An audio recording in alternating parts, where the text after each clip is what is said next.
అల్లూరి సీతారామరాజులో గోదావరికి వరద తగ్గుముఖం పట్టింది. అల్లూరి సీతారామరాజులో ఎగువ ప్రాంతాల్లో కురిసిన వర్షాలకు ప్రసిద్ధ పుణ్యక్షేత్రం గండిపోచమ్మ ఆలయం గత వారం రోజులుగా గోదావరి గర్భంలో కలిసిపోయింది.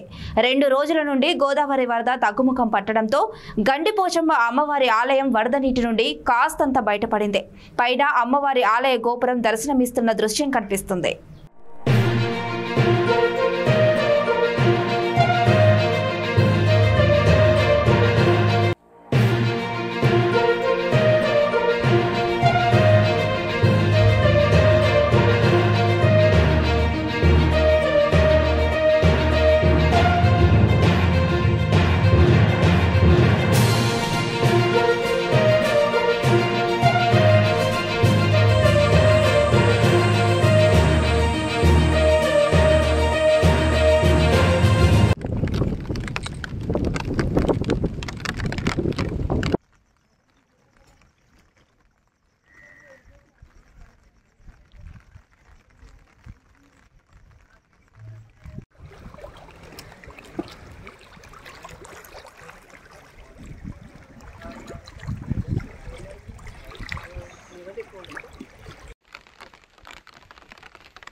ఇక్కడ నా పాత్ర చూసుకోవాలా వాళ్ళు ఏమన్నా ఎడబడిన కిందకి